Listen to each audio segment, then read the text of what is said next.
Segera download Quran Tadabbur, agar dia meraih tafsir kebaikan. dalam genggaman Contoh, Anda. bulan Ramadan adalah bulan Al-Quran.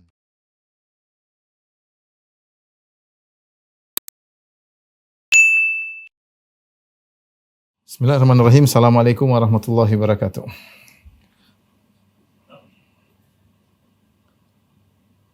Alhamdulillahi ala ihsani wa syukru lahu ala taufiqihi wa amtinani. Asyhadu an la ilaha illallah wahdahu la syarika lahu ta'ziman li sya'ni wa asyhadu anna Muhammadan abduhu wa rasuluhu da'ila ridwani. Allahumma shalli alaihi wa ala alihi wa ashabihi wa ikhwani. Rekan-rekan sekalian dari Syariah Friends yang dirahmati oleh Allah Subhanahu wa taala, pada pembahasan kali ini kita akan bahas tentang sejarah asal muasal adanya disyariatkannya ibadah haji ya. Tentu ibadah haji adalah ibadah yang sangat mulia, yang di mana terlalu banyak dalil akan keutamaan ibadah haji ya. Di antaranya haji bagi para wanita merupakan afdhalul jihad. Dalam hadis kata Nabi sallallahu alaihi wasallam, lakunna afdhalul jihad al-hajjul mabrur. Bagi kalian wahai para wanita, jihad yang terbaik yaitu haji mabrur. Itu ketika sebagian wanita bertanya kepada Nabi sallallahu alaihi wasallam, "Alaina jihad?" Apa kami wanita punya kewajiban berjihad, laki-laki berjihad, berperang di jalan Allah? Kami tidak ada. Kata Nabi, lakunna afdhalul jihad, bagi kalian jihad yang terbaik al-hajjul mabrur, haji yang mabrur ya. Kemudian juga dalam hadis misalnya Rasulullah SAW mengatakan, man hajja wa lam yarfuth wa lam yafsuk raja'a min dhunubihi ka yaumin waladathu ummuhu. Barang siapa yang berhaji, dalam hajinya dia tidak melakukan rafath, yaitu ketika ihram tidak melakukan jima, dan mukaddimah yang mengatakan kepada jima seperti rangsangan, kata-kata yang menimbulkan hasrat dan yang lainnya. Walam yafsuk, ketika dia berhaji dia tidak bermaksiat, menjaga dirinya, jaga pandangannya, jaga pendengarannya, jaga lisannya. Raja'a min dhunubihi ka yaumin waladathu ummuhu, maka dia akan bersih dari dosa-dosanya seperti baru dilahirkan dari perut ibunya. Banyak ulama di antaranya Ibnu Hajar rahimahullah, di antaranya dikuatkan juga oleh Syekh Ibnu Utsaimin rahimahullahu taala, bahwasanya kalau orang hajinya mabrur, dosa-dosanya terampuni seluruhnya seperti baru dilahirkan dari perut ibunya.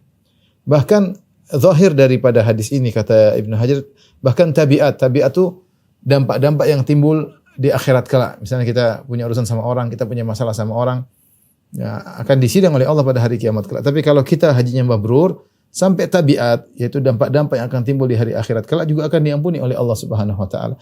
Ini tidak berlaku pada ibadah-ibadah yang lain. Salat yang begitu agung saja, kata Nabi sallallahu alaihi wasallam, salawatul khams mukaffiratun lima bainahunna idza jtunibatil kaba'ir. Kata Nabi sallallahu alaihi wasallam, salat 5 waktu menghapuskan dosa-dosa di antara salat satu dengan salat yang lain jika dijauhi dosa-dosa besar. Artinya kata para ulama, salat itu menggugurkan dosa-dosa kecil. Ramadan juga demikian, Ramadan ila Ramadan, al-jum'ah ila al-jum'ah, umrah ila al-umrah, Ramadan ke Ramadan berikutnya, umrah ke umrah berikutnya, salat ke salat berikutnya, Jumat ke Jumat berikutnya, mukaffiratun ma bainahunna, akan menghapuskan dosa-dosa di antara keduanya, idza jtunibatil kaba'ir, jika dijauhi dosa-dosa besar. Artinya yang diampuni cuma dosa-dosa kecil. Adapun haji mabrur, yang diampuni bukan cuma dosa kecil, bahkan dosa besar. Di antara hal yang mendukungkan hal ini, tatkala Amr bin As radhiyallahu taala anhu datang menemui Nabi sallallahu alaihi wasallam. Kemudian Amr bin As, dan dia dulu adalah penjahat besar, Amr bin As radhiyallahu anhu. Dan dia mengatakan, orang yang paling aku benci adalah Muhammad sallallahu alaihi wasallam. Wajah yang paling aku benci adalah wajahnya Muhammad. Cita-citaku bisa bunuh Muhammad. Kalau saya mati ketika itu, lakuntu min ahlin nar, tentu aku masuk neraka, kata Amr bin As radhiyallahu anhu. Akhirnya dia masuk Islam. Ketika dia masuk Islam, dia mengatakan, "Ya Rasulullah, ubsut yadaka ubayyika." Ya Rasulullah, bentangkanlah tanganmu, aku akan membaiat engkau. Ingin menyatakan Islamku. Fa basata yadahu, maka Rasulullah SAW pun membentangkan tangannya. Ternyata Amr tidak jadi membaiat Rasulullah, dia tahan tangannya. Kata Rasulullah SAW, "Malaka ya Amr?" Kenapa dengan gerangan engkau wahai Amr? Kenapa tidak membaiat? Kata dia, "Uridu an ashtarit." Ya Rasulullah, aku ingin punya persyaratan agar aku membaiat Anda. Ishtarit, kata Rasulullah SAW, apa syaratmu? An yaghfirallahu li, aku mohon agar Allah mengampuni dosa-dosaku yang telah lalu. Maka kata Rasulullah SAW, ama ta'lamu ya Amr, tidakkah kau tahu wahai Amr, annal islama yahdimu ma kana qablahu, ketahui bahwasanya Islam akan menghapuskan dosa-dosa sebelumnya. Wa annal hijrata tahdimu ma kana qablaha, hijrah akan menghapuskan dosa sebelumnya. Wa annal hajja, dan sungguhnya haji, yahdimu ma kana qablahu, haji itu akan menghapuskan dosa-dosa sebelumnya. Ini menguatkan bahwasanya seorang kalau haji mabrur, ya dia akan dihapuskan dosa-dosanya seperti baru dilahirkan dari perut ibunya. Apakah ada anak lahir dengan bawa setetes dosa, setitik dosa? Tidak ada noda dosa sedikit pun pada anak bayi tersebut. Tidak ada. Maka demikian orang yang kemudian mendapatkan meraih haji mabrur, maka dia akan bersih dari dosa-dosa. Makanya kata Rasulullah SAW, wal hajjul mabrur laisa lahu jazaa'un illal jannah. Dan haji mabrur tidak ada balasan yang setimpal kecuali surga. Ini menunjukkan ibadah ini ibadah yang sangat agung. Ya, ibadah yang sangat agung. Namun dia adalah ibadah yang sulit, tidak mudah. Ada persyaratan, harus memiliki kemampuan. Walillahi 'alan nasi hajjul bait man istata'a ilaihi sabila. Haji wajib bagi orang yang mampu. Nah, seorang berusaha bertemu dengan Allah dalam kondisi sudah berhaji. Kalau dia punya kemampuan, segera dia daftarkan dirinya agar bisa berhaji, ya. Dan untuk bisa untuk bisa menghayati kegiatan ibadah haji, perlu kita tahu sejarah asal muasal munculnya haji. Sejarah tentang asal muasal munculnya haji. Rekan-rekan yang dirahmati oleh Allah Subhanahu wa taala, haji sederhananya adalah al-qasdu ilal bait al-atiq, yaitu al-hajju asal bahasa Arab artinya al-qasdu, yaitu menuju.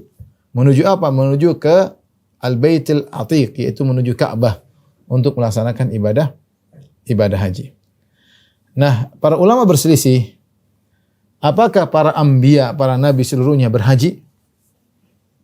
Ataukah haji baru dimulai, startnya mulai sejak zaman Nabi Ibrahim alaihissalam? Karena dalil-dalil yang datang menunjukkan Nabi Ibrahim yang bangun Ka'bah, Nabi Ibrahim yang mendirikan Ka'bah bersama Nabi Ismail, kemudian Nabi Ibrahim yang menyuruh orang-orang untuk berhaji. Kemudian orang-orang pun melaksanakan ibadah haji. Seakan-akan permulaan haji dimulai dari sejarah Nabi Ibrahim alaihissalam. Nanti akan kita jelaskan. Tapi secara umum para ulama khilaf. Ya, khilaf para ulama. Ya. Ada dua permasalahan yang diperselisihkan. Khilaf para ulama.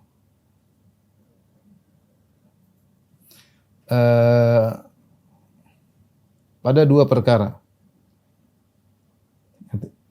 Ini kali ini berkaitan dengan sejarah.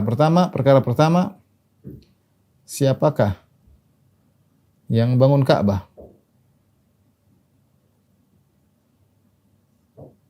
Perkara yang kedua, apakah para nabi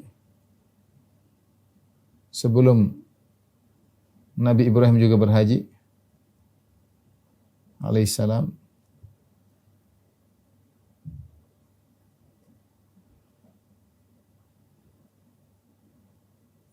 Ini ada khilaf di kalangan para ulama. Pertama, jika kita mulai siapa yang bangun Ka'bah, ini khilaf, ya, karena memang tidak dalil yang sharih, yang tegas yang menunjukkan siapa yang bangun Ka'bah. Maka ada beberapa pendapat khilaf. Ya. Ada yang mengatakan bahwasanya yang bangun adalah malaikat. Pendapat pertama yang menyebut adalah malaikat.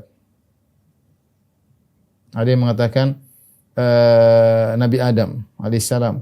Karena dia nabi pertama, manusia pertama, wajar dia yang bangun Ka'bah. Ada yang mengatakan Asyith, ya, yaitu anaknya Nabi Adam. Anaknya Nabi Adam. Karena kita tahu pembahasan tentang haji berkaitan dengan Ka'bah. Karena haji secara bahasa adalah menuju dan secara syariat adalah menuju Ka'bah. Dan Allah Subhanahu wa taala telah menyatakan dalam Al-Qur'an, rumah Allah yang pertama kali adalah Ka'bah. Inna awwala baitin wudi'a lin-nasi lalladzi bi Bakkah. Sungguhnya rumah Allah yang pertama kali Allah letakkan di atas muka bumi adalah yang di Mekah, yaitu Ka'bah. Jadi ayat menunjukkan. Namun intinya para ulama khilaf, malaikat ataukah Nabi Adam ataukah Asyith, ya. Setelah para ulama sepakat,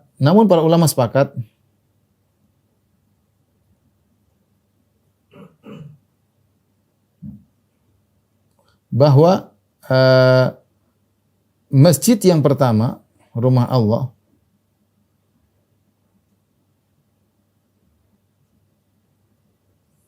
yang pertama adalah Ka'bah. Inna awwala baitin wudi'a lin-nasi lalladzi bi Bakkah.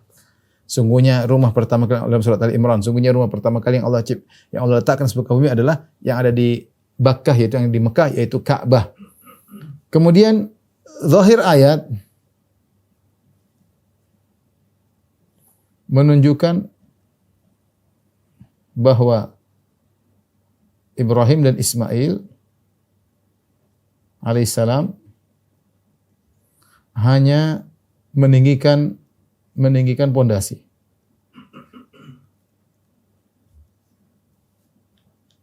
Kata Allah Subhanahu wa taala, "Wa idh yarfa'u Ibrahimul qawa'ida minal bait Ismail." Wa idh yarfa'u Ibrahimul qawa'id minal baiti wa Ismail.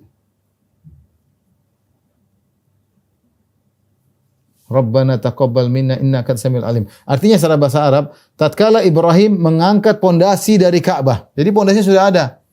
Nabi Ibrahim tinggal meninggikan pondasi tersebut. Jadi pondasi sudah ada. Yang jadi masalah siapa yang bikin pondasi ini? Jadi ketika Ibrahim alaihissalam bangun Ka'bah, pondasi sudah ada. Wa idh yarfa'u Ibrahimul qawa'id. Kata Allah dalam surat Al-Baqarah, ketika Ibrahim meninggikan pondasi Ka'bah dengan Ismail. Kemudian keduanya berdoa, Rabbana taqabbal minna innaka samiul alim. Ya Rabbana, terimalah amalan kami, sungguhnya Engkau mendengar lagi Maha mengetahui. Nah, yang bikin pondasi siapa? Ini yang khilaf.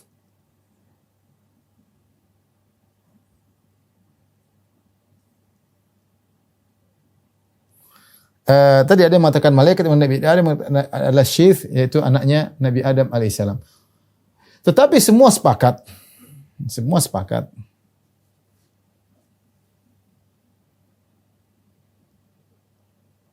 bahwa yang meninggikan kembali Ka'bah, kembali bangunan Ka'bah,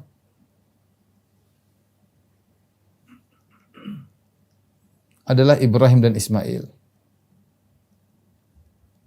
Jelas ini. Cuma mereka bingung siapa yang meletakkan pondasinya pertama kali. Ala kulli hal, kenapa kita sebut permasalahan ini? Karena ini berkaitan dengan sejarah. Karena haji berkaitan dengan mendatangi Ka'bah. Nah, Ka'bah siapa yang bangun?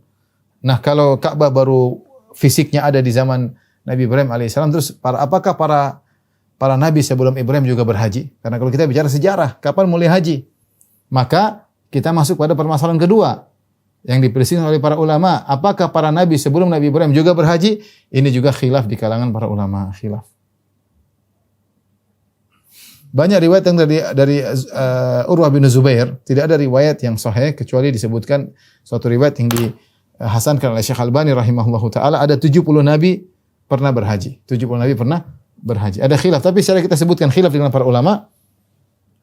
Ada yang mengatakan dua pendapat, ada yang mengatakan yang pertama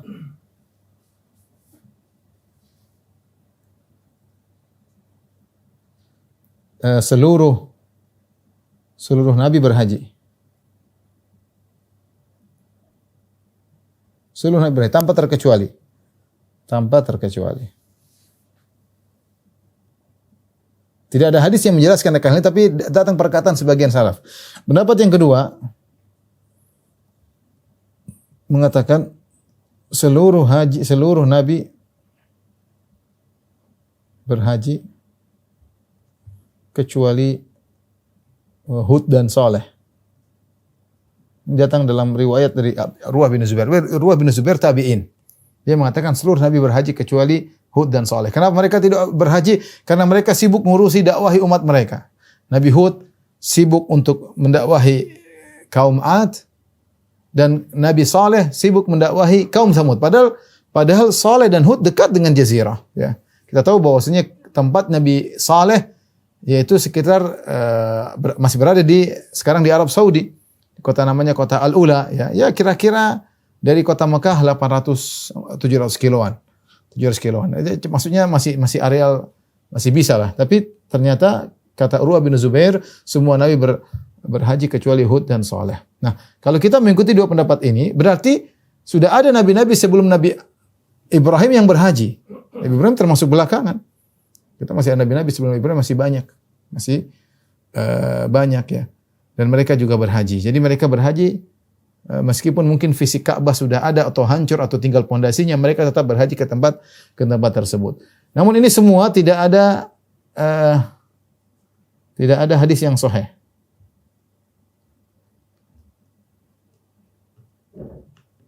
Yang ada hanya pendapat sebagian salaf, hanya pendapat ulama. Ibnu Ishaq misalnya. Namun ada hadis sahih yang menyebutkan 70 nabi berhaji. Berarti kan? Namun ada hadis hasan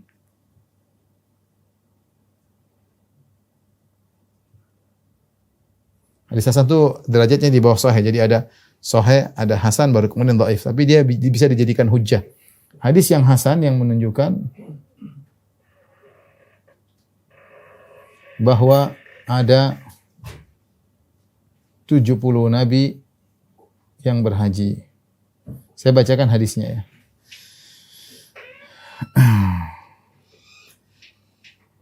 Hadis diriwayatkan oleh Tabrani dalam kitabnya Al-Mu'jamul Kabir dari Ibnu Abbas. Dari Ibnu Abbas radhiyallahu anhu.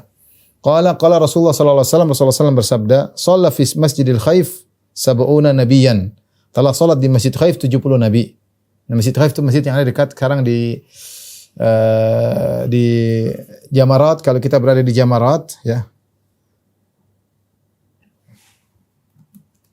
Di mana di Mina itu cuma 2 masjid. Yang ada di tenda orang Indonesia namanya Masjid Al-Kuwaiti. Yang ada di areal lempar jamarat ada masjid gede namanya Masjid Al-Khaif.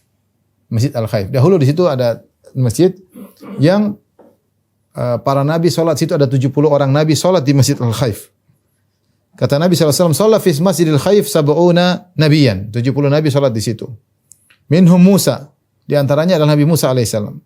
Ka'anni anzuru ilaihi wa alaihi aba'atani ya qatwiniyatani wa huwa muhrimun ala ba'irin min ibli shanu'ah makhtumin bi khitami lifin aw safran. Intinya dia mengatakan di antara Nabi Musa, dan aku lihat Nabi Musa berihram di atas onta.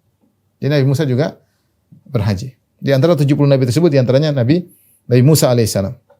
Hadis ini dihasankan oleh Syekh Al-Albani rahimahullahu taala. Demikian juga dalam riwayat dari Abi Musa Al-Asy'ari, tadi hadis Ibn Abbas.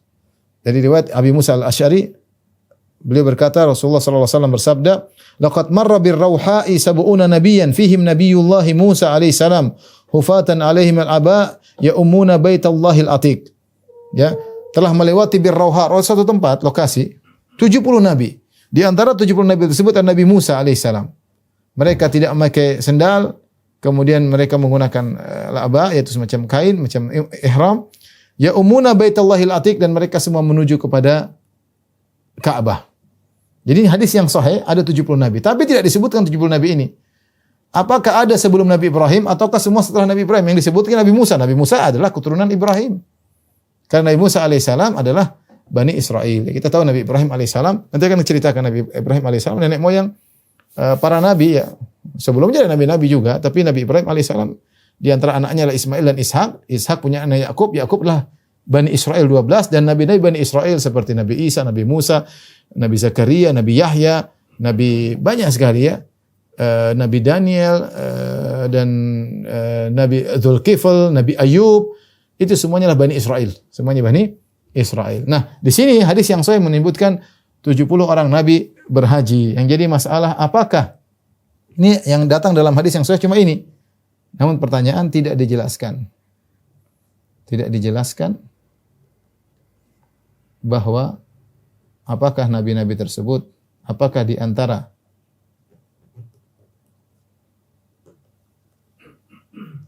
ada nabi-nabi sebelum Ibrahim? Yang ada Nabi Musa setelah Ibrahim alaihissalam. Ini mukaddimah ya, yang disebut khilaf di kalangan para ulama. Saya ulangi, karena sejarah haji berkaitan dengan Ka'bah, kita bilang Ka'bah khilaf di kalangan para ulama. Ya, setelah para ulama sepakat Nabi Ibrahim yang bangun Ka'bah, tapi dia bangun di atas pondasi. Nah, pondasi itu yang bikin siapa? Malaikatkah yang bikin, atau Adam alaihissalam, atau anaknya Adam yaitu Syith? Khilaf di kalangan para ulama. Tapi Ibrahim dan Ismail yang pertama kali bangun bangunan Ka'bah, dan haji berkaitan dengan Ka'bah. Kalau pondasi tersebut sudah ada, bisa jadi nabi-nabi sebelum Ibrahim juga berhaji. Ya. Adam berhaji, dan itu pendapat sebagian ulama. Sebenarnya mengatakan seluruh nabi berhaji. Sebenarnya mengatakan seluruh berhaji kecuali Hud dan Saleh. Namun ini semua pendapat dan datang dalam hadis sahih 70 nabi berhaji, di antaranya Nabi Musa. Nabi Musa tidak jadi masalah karena Nabi Musa setelah Nabi Ibrahim alaihissalam. Demikian juga Nabi Isa alaihissalam akan berhaji. Nabi Isa alaihissalam berhaji tapi hajinya ketika dia diturunkan dari langit ke bumi lagi setelah di akhir zaman. Kemudian setelah dia membunuh Dajjal, dia berhaji. Jadi ada nabi-nabi selain Nabi Muhammad yang berhaji. Jadi masalah apakah ada nabi-nabi yang berhaji sebelum Nabi Ibrahim, ini yang kita tidak punya jawaban secara nas, hanyalah pendapat-pendapat ulama. Oleh karenanya ketika saya akan membahas tentang sejarah haji, saya akan mulai dari yang jelas, yaitu Nabi Ibrahim alaihissalam. Karena penjelasan datang secara detail tentang hajinya Nabi Ibrahim alaihissalam. Tolong di foto. Setelah ini kita akan bercerita tentang sejarah hajinya Nabi Ibrahim alaihissalam secara singkat tentunya. Kalau kita bicara haji, kita akan mengingat beberapa hal-hal ya.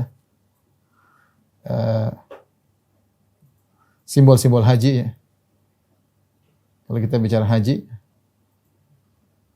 ada simbol-simbolnya ya. Simbol-simbol haji apa saja? Ya misalnya apa? Misalnya Zam-zam misalnya.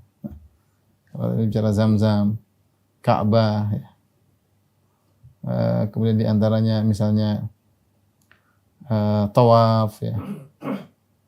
Kemudian di antaranya Mina ya. Di antaranya adalah misalnya lempar jamarat ya. Ini di antara simbol-simbol haji. Nanti akan kita isyaratkan sa'i ya. Sa'i ya. Di antara simbol-simbol pelaksanaan ibadah haji. Taib, kita mulai sejarah haji dari Haji Ibrahim. Kita mulai sejarah haji dari zaman Ibrahim alaihissalam. Baik. Kita tahu Ibrahim alaihissalam, sederhana, saya bicara secara singkat. Sudah pernah saya singgung di sirah, tapi saya ulangi lagi. Ibrahim alaihissalam bukan orang Arab. Ibrahim alaihissalam tinggal di Babil. Babil itu Irak. Dahulu mereka bukan berbicara dengan bahasa Arab. Kemudian dia dimusuhi oleh seluruh negeri. Akhirnya dia harus pergi meninggalkan negeri Babil. Tidak ada yang beriman kepada Ibrahim kecuali Lut. Fa'amana lahu Lut alaihissalam. Lut alaihissalam adalah ponakannya Ibrahim. Kemudian Lut berdakwah di daerah Sodom, di daerah Yordan, yang kemudian mendakwahi orang-orang yang akhirnya orang tersebut para pelaku homoseksual. Ibrahim alaihissalam melanjutkan perjalanan menuju ke negeri Syam. Negeri Syam maksudnya ya ke Yordan, Palestina. Sampai di sana ternyata dia menikah dengan seorang wanita yang soleh namanya Sarah. Sarah wanita terkenal sangat cantik, jelita, jadi istri Ibrahim. Kemudian dalam perjalanannya, Ibrahim dan Sarah melewati kota Mesir. Jadi Nabi Ibrahim berdakwah dan melewati kota Mesir. Di Mesir ada seorang raja yang sangat punya mata-mata untuk mencari wanita yang cantik. Setiap wanita cantik lewat, dia cari wanita tersebut. Dia ambil wanita tersebut. Kalau ternyata wanita tersebut punya suami, suaminya dibunuh atau disiksa, kemudian istrinya diambil. Ibrahim ketika melewati daerah Mesir, dia tahu kondisi sang raja. Raja punya mata-mata yang suka mencari wanita cantik. Maka Ibrahim berkata kepada Sarah, "Wahai Sarah, tidak ada yang beriman di atas negeri ini kecuali saya dan Anda. Kita berdua yang beriman. Kalau mereka bertanya kepada aku siapa kamu, aku akan jawab anti ukhti, engkau adalah saudariku." Maksudnya saudariku sama muslim. Namun kalau Nabi Ibrahim mengatakan dia saudariku, mereka menyangka adiknya Ibrahim. Kalau Ibrahim mengatakan saya suaminya, dia mungkin dibunuh. Tapi Ibrahim kalau mengatakan ini adalah saudariku, maka dia akan dimuliakan. Ingat tidak, dan fala tukadzibini, kata Ibrahim, kalau saya bilang kau adalah saudariku padahal kau istriku, kalau saya bilang kau adalah saudariku jangan kau dustakan aku. Karena tidak ada yang Islam kecuali saya dan kamu saja, kita bersaudara dalam Islam. Dan benar akhirnya datang utusan raja lapor kepada raja, wahai raja, ada seorang wanita sangat cantik jelita yang tidak pantas kecuali untuk kamu. Tidak pantas bagi seluruh manusia alam semesta kecuali untuk kamu, saking cantiknya Sarah. Akhirnya sang raja mengirim pasukannya bertanya kepada Ibrahim, siapa ini? Kata Ibrahim, hadi ukhti, ini saudariku. Akhirnya dibawalah Sarah, kemudian Ibrahim dimuliakan. Kemudian akhirnya raja tersebut ingin menggauli Sarah. Datang hadis yang sahih, hadis Abu Hurairah. Ketika sang raja ingin menggauli Sarah, tiba-tiba tangan sang raja terbelenggu, tidak kuat, dia tidak bisa menyentuh Sarah. Akhirnya sang raja berkata, "Wahai Sarah, berdoalah kepada Tuhanmu agar melepaskan belenggu kedua tanganku. Aku tidak akan mengganggumu lagi." Maka Sarah berdoa. Seketika itu pula Allah melepaskan genggaman sang raja. Tapi sang raja tidak kuasa melihat cantiknya Sarah. Maka dia tidak bisa menahan nafsunya. Ibarat orang sudah kelaparan, depan ada hidangan yang sangat lezat, maka dia mendekati Sarah untuk kedua kali. Ketika dia mendekati Sarah untuk kedua kali, ternyata tangannya terbelenggu lebih parah daripada sebelumnya. Lebih keras. Dia berkata, "Wahai Sarah, berdoa kepada Tuhan melepaskan belenggu ini. Aku tidak akan mengganggumu lagi." Sarah berdoa, husnudzan.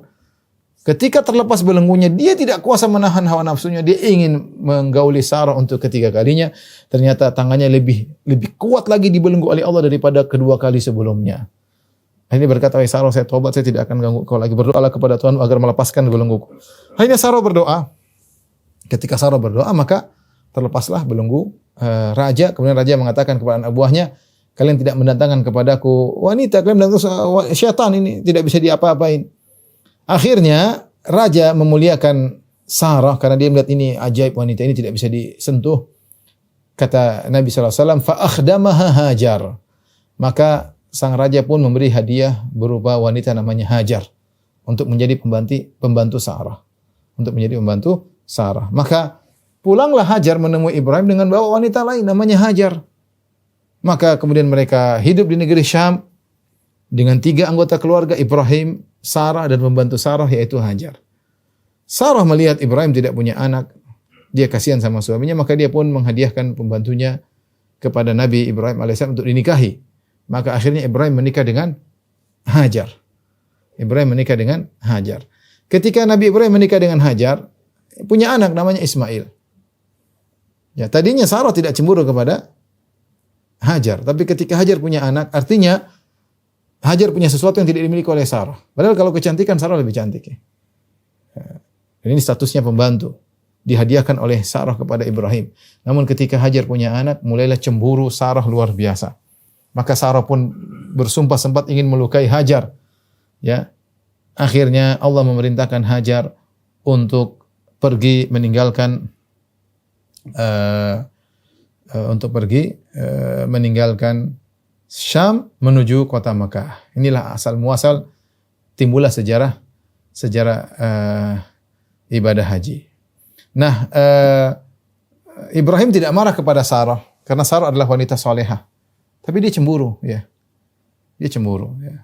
Dan Ibrahim tidak ngamuk-ngamuk kepada Sarah, "Kamu nih ya salehah sudah ngaji, kenapa cemburu?" Enggak ya. Karena sebagian orang begitu, kalau dia misalnya poligami kemudian istri pertama marah-marah, dia bilang, "Kamu ini udah ngaji masa enggak ngerti, masa marah-marah?" Enggak ya, dia manusia, istri pertama marah itu wajar ya.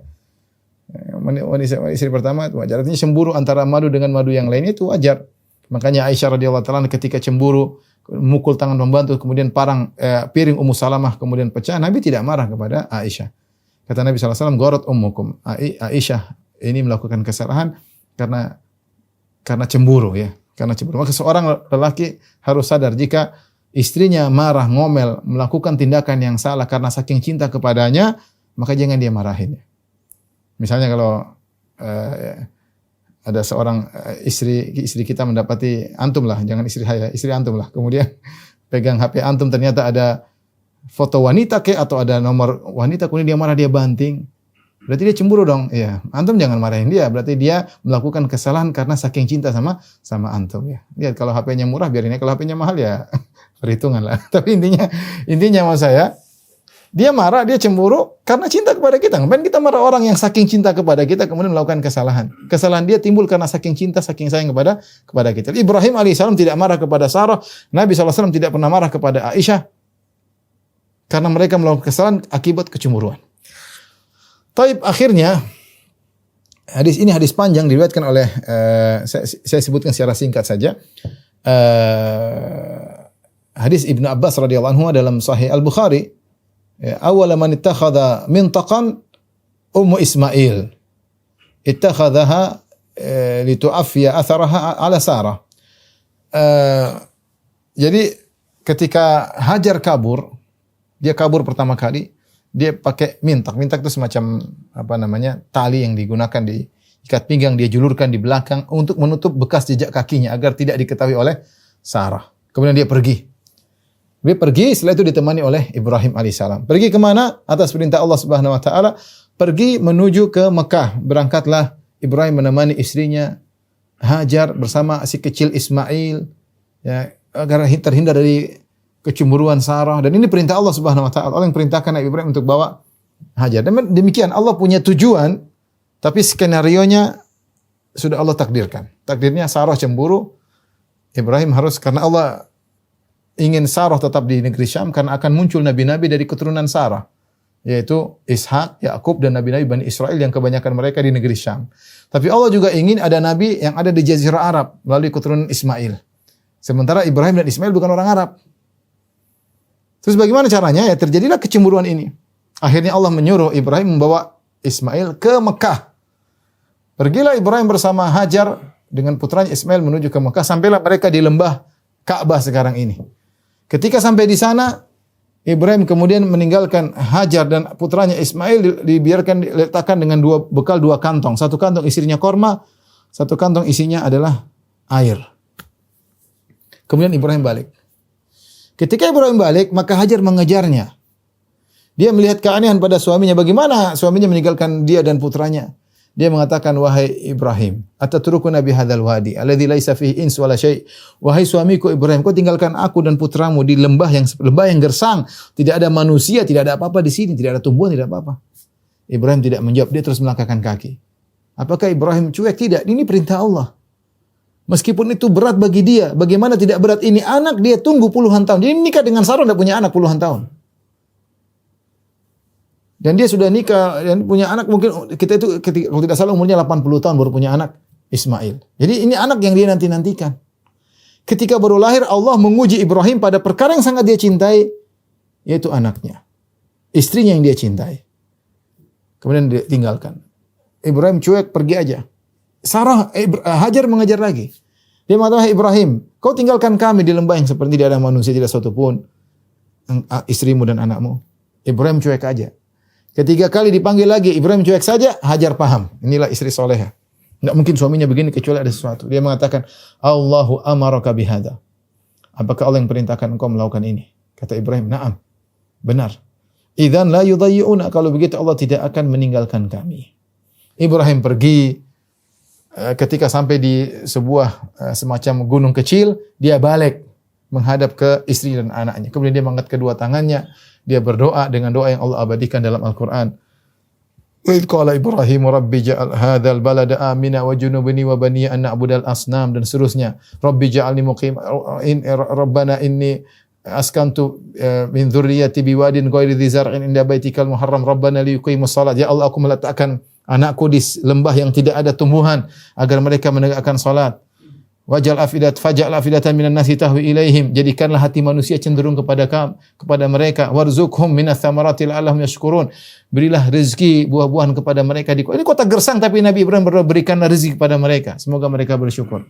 Rabbi ja'alni muqimas salati wa min dzurriyyati. Ya Allah, jadikanlah aku penegak salat dan juga anak-anakku. Nabi Ibrahim berdoa, dia doa jauh berdoa agar tidak dilihat oleh Hajar. Kalau Hajar lihat tentu Hajar sedih.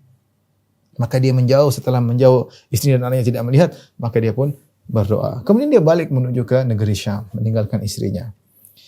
Mulailah Hajar mengurusi putranya Ismail sampai akhirnya ternyata kormanya habis, airnya habis. Ketika makanan sudah habis, air susu Hajar tidak keluar. Mulailah Ismail kesakitan, menggeliat kesakitan. Hajar tidak kuasa melihat anaknya kesakitan, maka dia pun naik ke Bukit Sofa, lihat ke sana kemari, cari bantuan, tidak ada. Kemudian dia pergi menuju Bukit Marwah, kemudian Sofa, Marwah, terus setiap sampai di puncak dia melihat sana kemari. Kalau tiba antara Sofa dan Marwah, dia melewat di tanah yang agak landai, maka dia berlari dengan cepat. Kata Ibnu Abbas, Rasulullah SAW bersabda, wa dzalika sa'yun nas al-yaum. Itulah sebab kenapa orang-orang sa'i. Dahulu kalau kita sekarang di sa'i kan ada lampu hijau. Dahulu daerahnya tidak datar, tapi dia landai turun ke bawah, sehingga orang dari situ pasti akan cepat. Pasti akan cepat ya. Ya, oleh karenanya, Hajar sa'i dari Sofa menuju Marwah. Ketika melewati areal tersebut, dia dengan cepat. Sofa Marwah sampai 7 kali. Ketika tiba di Marwah, tiba-tiba dia mendengar suara Dia mengatakan, "Qad asma'ta, kau telah mendengarkan suaramu, hal min ghiwath, idza kana indaka ghiwath, kalau ada pertolongan tolong kami." Tiba-tiba datang malaikat Jibril alaihissalam, kemudian malaikat Jibril memukul dengan akibihi, dengan kakinya atau dengan sayapnya, keluarlah air Zam-Zam. Keluarlah air Zam-Zam. Nah, kita bisa lihat dari kisah ini bahwasanya ternyata syariat sa'i adalah untuk mengenang bagaimana kisah Hajar yang tidak pernah putus asa. Yang kalau dia tahu semua jalan sudah tertutup, dia yakin jalan Allah tidak akan pernah tertutup. Kalau pintu seluruhnya telah tertutup, maka pintu lagi tidak pernah tertutup. Dan dia punya keyakinan, dia mengatakan, kalau ini perintah Allah, idzan la yudhayyuna, Allah tidak akan menyia-nyiakan kita. Maka seorang harus yakin. Kalau dia melakukan sesuatu sesuai dengan prosedur, dengan perintah Allah, Allah tidak akan meninggalkan dia. Ya akhi, Allah Subhanahu wa taala berikan rezeki kepada orang bertakwa, orang kafir pun Allah kasih. Kalau kita bertakwa kepada Allah, Allah tinggalkan kita. Allah tidak akan tinggalkan kita. Butuh husnudzon kepada Allah Subhanahu wa taala. Lihat Hajar bagaimana tawakalnya kepada Allah, dan tawakal yang dimaksud adalah tawakal disertai dengan usaha. Makanya beliau sa'i. Safa, Marwa, Marwa, Safa, Safa, Marwa. Bukan tawakal artinya diam di rumah doa doang tanpa berusaha, tidak. Hajar berusaha. Ya. Kemudian ternyata setelah dipukulkan kakinya Jibril di daerah sekitar Ismail, maka keluarlah Zam-Zam. Air keluar. Maka datanglah Hajar, faja'ala tuhawwidhuhu, maka dia mulai membendung air tersebut. Dia tidak tahu air ini keluar, khawatir nanti habis airnya, maka dia bendung supaya airnya tidak luber, dia bendung. Konon kata Ibnu Jauzi rahimahullah taala, itulah kenapa disebut dengan Zam-Zam. Karena zammat itu artinya membendung. Zammat artinya bahasa artinya membendung. Maksudnya Zam-Zam artinya membendung. Itu air bendungan. Makanya Nabi SAW mengatakan, rahimallahu umma Ismail, lau tarakat Zam-Zam lakana ainan ma'inan. Semoga Allah merahmati ibunya Ismail, itu semoga Allah merahmati Hajar. Seandainya dia tidak membendung air tersebut, maka jadilah air Zam-Zam mata air yang mengalir, ya. Tapi itulah takdir Allah Subhanahu wa taala. Itu disebut air Zam-Zam. Setelah itu Hajar kemudian hanya minum air Zam-Zam saja, tidak ada makanan yang lain, tapi dia mampu untuk menyusui Ismail. Dan ini benar sabda Nabi SAW, innaha mubarakah. Zam-Zam itu air yang penuh dengan keberkahan. Innaha ta'amu tu'min wa shifa'u suqmin. Air Zam-Zam itu bisa mengenyangkan dan air Zam-Zam bisa menyembuhkan penyakit. Buktinya Hajar tidak ada makanan lain kecuali Zam-Zam, air Zam-Zam, namun bisa menyusui Ismail, ya. Kemudian akhirnya ada sekelompok orang dari kabilah Jurhum datang. Kabilah Jurhum itu Yaman asli, orang-orang Arab dari negeri Yaman. Mereka berhijrah karena setelah ada bendungan Ma'rib hancur, ya, mereka berhijrah mencari rezeki dan mereka lewati Jazirah Arab dan mereka melewati kota Makkah. Tiba-tiba mereka lihat dari kejauhan ada burung-burung berputar. Dan mereka heran, loh. Terakhir kita lewat sini enggak ada burung. Kalau burung berputar berarti ada air. Sini enggak ada sumber air. Kok bisa ada burung berputar? Akhirnya mereka mengirim utusan mereka, cek benar ada air. Ada air Zam-Zam di situ. Maka mereka pun datang, kabilah Jurhum ini, mereka minta izin untuk tinggal di situ. Hajar mengizinkan. Lihat, Hajar mengatakan tidak ada sesuatu pun, tidak ada manusia. Ternyata Allah Subhanahu wa taala memberikan teman bagi mereka untuk tinggal. Mulailah ada keluarga. Tapi Hajar mengatakan ini air milikku, bukan kalian. Kalian boleh pakai tapi ini milik kami. Air Zam-Zam ini milik kami. Maka mulailah mereka tinggal di situ. Akhirnya Hajar meninggal dunia. Wa syabbal gulam, Ismail mulai semakin dewasa. Wa fataqa awwalu man fataqahu al-Arabiyyah lisan Ismail. Yang pertama kali Allah bikin lisan paling hebat bahasa Arab Ismail. Ismail bukan orang Arab, tapi dia semacam kecil sejak kecil tinggal bersama orang Arab. Sampai lisan Arabnya lebih hebat daripada mereka. Ismail bukan orang Arab karena Ibrahim bukan orang Arab, ya. Maka Ismail akhirnya tumbuh. Setelah dia menjadi dewasa, orang semua senang dengan dia. Mereka berusaha menikahkan Ismail dengan putri mereka. Maka Ismail menikah dengan wanita dari kabilah Jurhum yang Arab asli. Kemudian setelah dia menikah, datanglah, ini saya singkatkan hadisnya. Maka datanglah Ibrahim mengecek Ismail. Ada yang mengatakan Ibrahim mengecek dengan naik burak. Kemudian ketika dia ke rumah Ismail, ternyata Ismail lagi tidak di rumah. Ketemu istrinya. Aina Ismail? Di mana suamimu? Kata istrinya, "Dhahaba yabtaghi lana." Ismail lagi pergi berburu mencari nafkah buat kami. Ibrahim bertanya, "Bagaimana kehidupan kalian?" Kata istrinya, "Nahnu fi dhiq, nahnu fi shiddah." Kami dalam kondisi sulit, dalam kondisi berat. Mengeluh dia, mengeluh. Maka Ibrahim berkata, "Kalau datang suamimu, fa'ablik assalam minni." Sampaikanlah salamku untuknya. Kemudian sampaikan pesanku Ghayyir atabata babik. Gantilah pijakan pintumu. Kemudian pulanglah Ibrahim, datanglah Ismail. Ismail berkata, wahai istriku, sepertinya ada seorang yang datang tadi. Iya, tadi ada seorang tua datang. Dia bilang tua datang. Kemudian apa yang dia bilang? Dia tanya tentang kehidupan kita. Saya bilang kita susah hidupnya. Setengah mati, dalam kondisi sulit. Terus ada pesan enggak? Ada pesannya. Dia bilang, ghayyir atabata babi. Kau disuruh ganti pijakan pintu. Jadi kalau pintu dulu ada pijakan, yang untuk masuk pintu ada pijakan di bawah. Kata yang diinjak ya. Kata Ibrahim, kata orang tua tersebut, kau disuruh ganti pijakan pintu. Kata Ismail, itu adalah ayahku. Dan ayahku berpesan agar aku mengganti pijakan pintu. Dan pijakan pintu adalah engkau, wahai istriku, ilhaqi bi ahli. Pulanglah ke rumah orang tuamu. Dicerailah oleh Ismail karena disuruh ganti galang pintu. Disuruh ganti galang pintu. Ismail nikah lagi dengan wanita lain. Sama dari kabilah Jurhum. Menjalani kehidupan. Tidak lama kemudian datang lagi bapaknya, Ibrahim alaihissalam. Tanya. Pas datang ke rumah, Ismail lagi tidak di rumah. Ketemu istrinya yang kedua. Yang satu sudah dicerai. Maka dia tanya, mana suamimu? Zahaba yabtaghi lana. Suamiku sedang pergi mencari berburu. Ya. Bagaimana kehidupan kalian? Nahnu fis sa'ah, nahnu fir raha. Kami dalam kondisi lapang, dalam kondisi senang. Kami dalam kondisi, dia memuji, dia tidak mengeluh sama sekali. Maka Ibrahim berkata, jika datang Ismail, sampaikan salam dariku dan kabarkan, sabit atabata babik. Suruh kokohkan galang pintumu. Pijakan, jangan diganti-ganti. Akhirnya Ibrahim pulang, datanglah Ismail, dia tanya, kayaknya ada tamu. Iya, tadi ada seorang laki hasanul hay'ah, seorang laki-laki penampilan bagus. Lihat cara istrinya, ini kondisi tidak berubah. Yang datang-datang itu kondisi kehidupan Ismail tidak berubah. Bukan setelah dia menikah istri yang kedua kemudian jadi kaya raya, tidak, kondisinya sama. Tapi lihat bagaimana wanita kedua ini mensifati kehidupan. Ketika datang Ibrahim, dia mengatakan tadi datang seorang laki-laki yang kondisinya bagus, penampilannya menarik, ya, hasanul hay'ah. Terus apa dia bilang apa? Dia tanya kepada aku tentang kehidupan kita. Saya bilang, kita dalam kehidupan lapang, dalam kehidupan nyaman. Apa pesannya? Katanya, engkau disuruh kokohkan galang pintu. Kata Ismail, itu bapakku, engkau adalah galang pintunya, aku disuruh mempertahankan engkau. Nah, akhirnya Ismail tetap dengan wanita tersebut, kemudian melahirkan anak-anak dari keturunan Ismail. Nah, anak-anak keturunan Ismail tersebut disebut dengan Al-Arab Al-Musta'rabah, yaitu Arab campuran, dianggap Arab karena bapaknya bukan Arab, tapi pandai bahasa Arab dan istrinya Arab asli. Dari situlah keturunan Quraisy. Keturunan Ismail, keturunan Quraisy, dari Quraisy lah kemudian Nabi Muhammad sallallahu alaihi wasallam. Jadi Nabi Muhammad kembali kepada bin Ismail bin Ibrahim. Bin Ismail bin Ibrahim. Taib.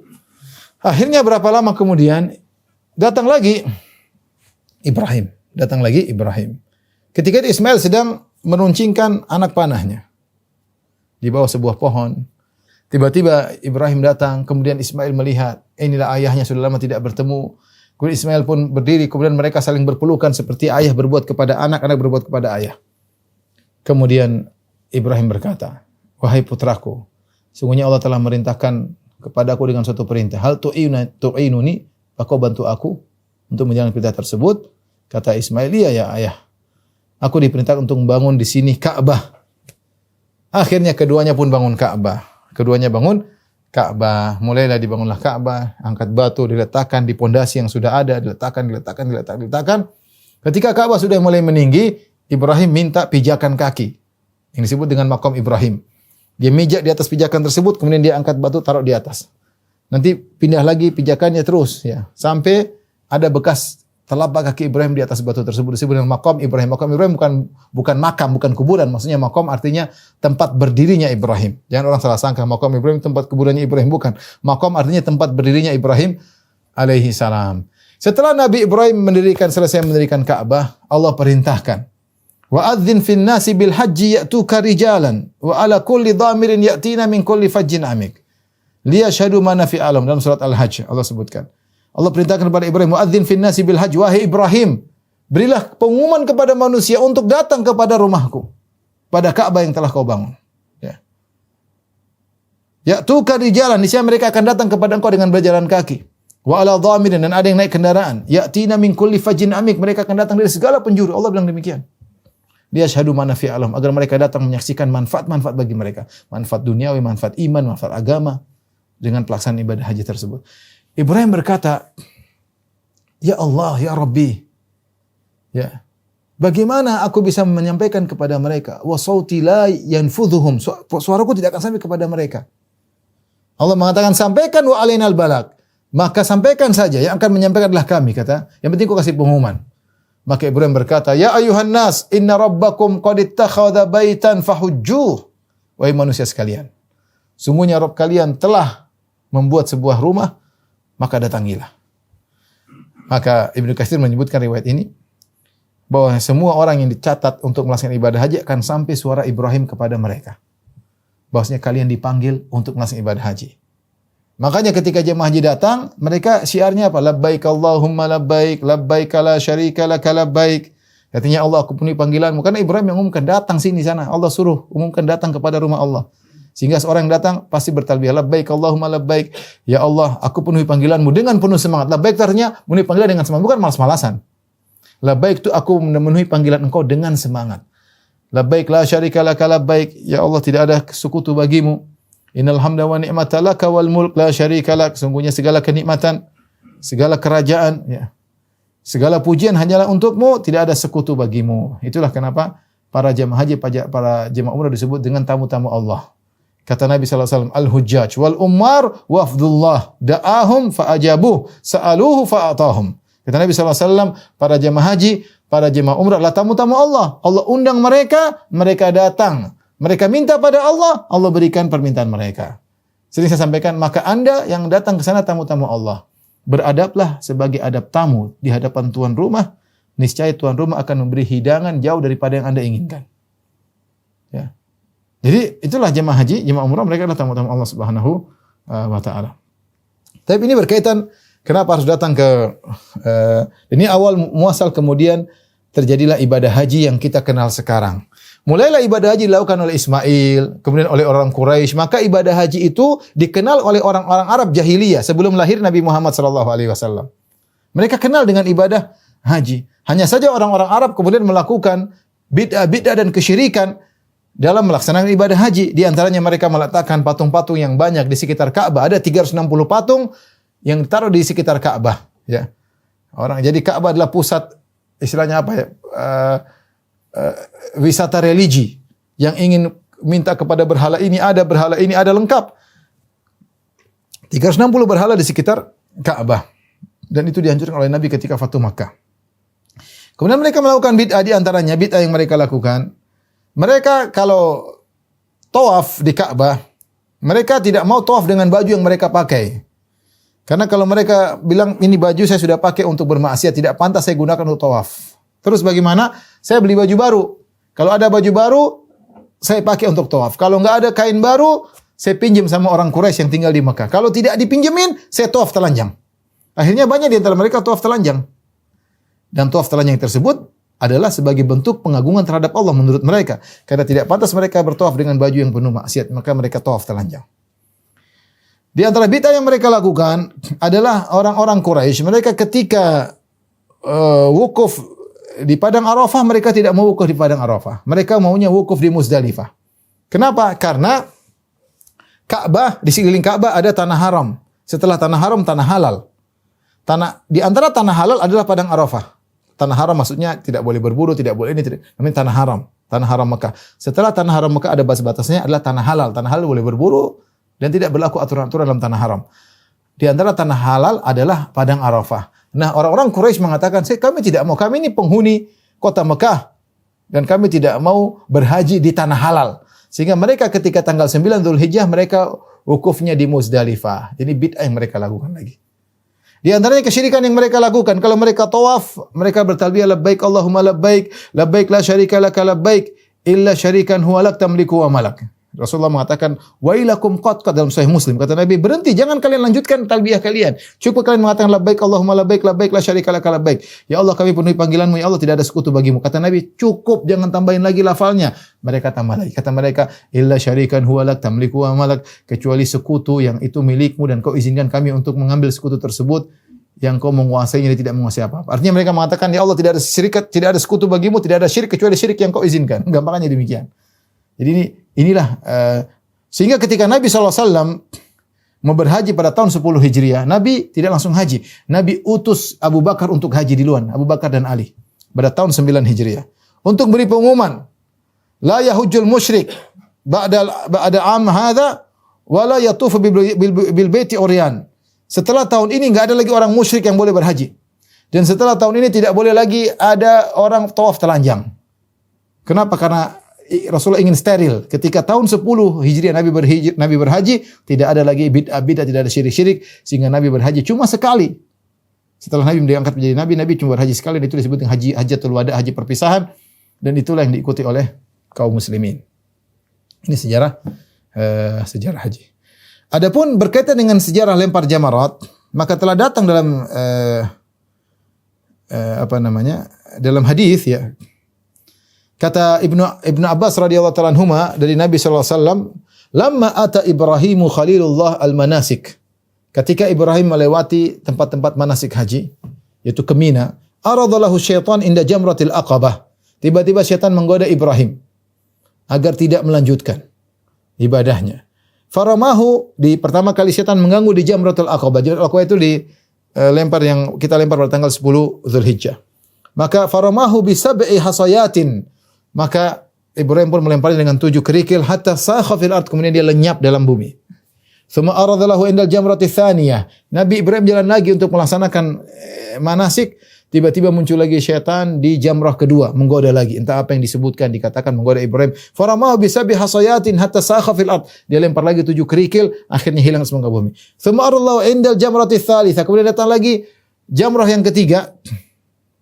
Kemudian Nabi Ibrahim melempar 7 kali lagi sampai pun hilang. Ketika Ibnu Abbas meriwayatkan hadis ini, dia berkata, "Asy-syaitanu tarjumun wa millata abikum tattabi'un." Ketika kalian melempar jamarat, sungguhnya kalian melempar syaitan sebagaimana Ibrahim melempar syaitan, dan kalian mengikuti agama ajaran nenek moyang kalian, itu Ibrahim alaihissalam. Sehingga ketika orang melempar jamarat, dia hadirkan kisah ini.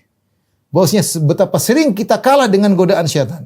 Betapa sering kita tunduk dengan syahwat dan godaan syaitan. Kali ini kita mengatakan Allahu Akbar, Allahu Akbar. Kita ingat bagaimana berjuang dalam melawan godaan syaitan. Ada yang mengatakan syaitan muncul ketika Ibrahim ingin menyembelih anaknya Ismail.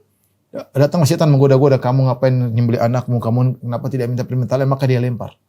Syaitan menggoda di saat kita diperintahkan sesuatu yang bertentangan hawa nafsu kita. Kita ingin melanggar dan syaitan menggoda agar kita melanggar. Tapi Ibrahim berhasil. Jadi di antara kenapa ada syariat melempar jamarat.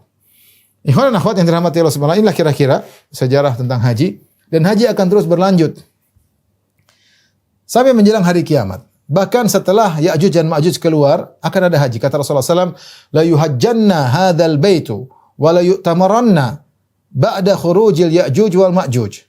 Kata Nabi SAW, sungguh Ka'bah akan didatangi, orang tetap berhaji, orang tetap umrah, meskipun sudah keluar Ya'juj dan Ma'juj. Di antara dalil akan hal tersebut, Nabi Isa alaihissalam, ya, berhaji. Turun di akhir, turun dari langit, di menjelang akhir dunia, dan dia berhaji. Setelah itu terjadi kerusakan. Rasulullah SAW mengatakan, la taqumus sa'ah hatta la yuhajjah hadzal bait. Tidak akan tegak hari kiamat sampai Ka'bah tidak ada yang hajiin sama sekali. Baru akan jadi hari kiamat. Akhirnya, di penghujung zaman, ada seorang dari Habasyah, dikenal Dzu Suwaiqataini, yahdimul Ka'bah. Dia datang, orangnya kurus dari Habasyah. Kurus kering, sampai disebutkan betisnya miring saking kurusnya. Tapi dia datang sendirian, dia bongkar Ka'bah. Dan tidak ada yang membela Ka'bah, dibiarkan hancur oleh Allah Subhanahu wa taala. Kenapa? Saat itu sudah dunia rusak. Orang-orang rusak, tidak ada yang mengagungkan Ka'bah. Ketika tidak ada yang mengagungkan Ka'bah, maka Ka'bah tidak perlu dipertahankan. Berbeda ketika sebelum Nabi Muhammad SAW lahir, datang raja atau panglima Abraha dari Habasyah. Ingin menghancurkan Ka'bah, maka Allah bela. Dengan membawa pasukan bergajah. Ingin menghancurkan Ka'bah, ingin mencongkel Ka'bah. Kalau tidak salah dia bawa 8 gajah atau 12 gajah. Ingin mengitari gajah dengan rantai, kemudian dicongkel sekali congkel. Tapi belum sampai di areal Ka'bah, maka Allah mengirim burung-burung yang menghancurkan mereka. Membawa kerikil menghancurkan mereka. Tetapi ketika itu padahal dengan pasukan kokoh Allah bela. Di akhir zaman bukan pasukan yang datang, satu orang.